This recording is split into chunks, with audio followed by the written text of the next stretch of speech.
ایک عورت تھی اور اسے نبی پاک صلی اللہ تعالیٰ علیہ وسلم نے وہ کلمہ پڑھ کے مسلمان ہوئی، مدینہ طیبہ آ گئی تو حضور نے مسجد نبوی شریف میں اس کے لیے مکان، ایک سادہ سا کمرہ ساتھ مسجد کے بنوا دیا، وہیں رہنے لگی۔ اکثر وہ سیدہ طیبہ کے پاس آتی تو حضرت عائشہ صدیقہ رضی اللہ تعالیٰ عنہ فرماتی ہیں وہ بڑی باتیں سناتی اور آخر میں کہتی وہ ہار والا دن بھی بڑا عجیب دن تھا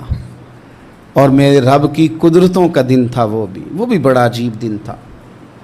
سیدہ عائشہ صدیقہ رضی اللہ تعالیٰ عنہ ایک دن فرمانے لگی کہ تو ہار والے دن کا بڑا ذکر کرتی ہے، وہ کیا دن تھا؟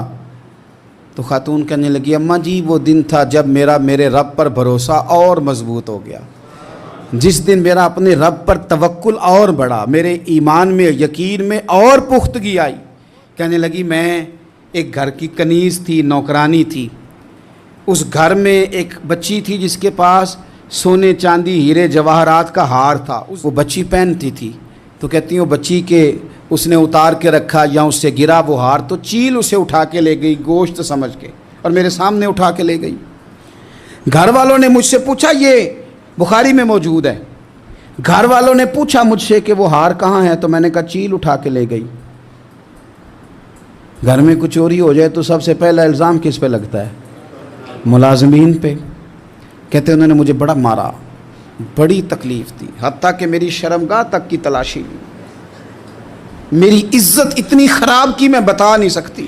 وہ خاتون عرض کرتی ہے سیدہ عائشہ کی خدمت میں کہ مجھے بڑا مارا، مجھے تکلیف دی، میں کہہ رہی تھی کہ میرے سامنے چیل لے گئی ہے پر وہ نہیں مان رہے تھے، اماں جی انہوں نے مجھے بڑا مارا۔ حضرت عائشہ صدیقہ کہتی ہیں پھر کیا ہوا؟ کہنے لگی اماں جی جب کوئی میرا مددگار نہ رہا، مجھے تکلیف دے رہے تھے، رسوا کر رہے تھے تو میں نے اپنے رب سے مدد چاہی، میرے رب کی طرف میں نے توجہ کی، میں نے کہا مالک اب تو ہی میرا مددگار ہے۔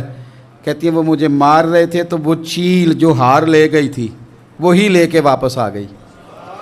اور ہمارے سروں کے قریب لا کے اس نے جب اس ہار کو پھینکا وہ مجھے چھوڑ کے سائیڈ پہ ہوئے، وہ میری بے گناہی جان گئے، لیکن آپ کو بتاؤں اس دن سے میرا اپنے رب پر یقین اور بڑھ گیا۔ مجھے سمجھ آ گئی کہ جب انسان پورا ٹوٹ جاتا ہے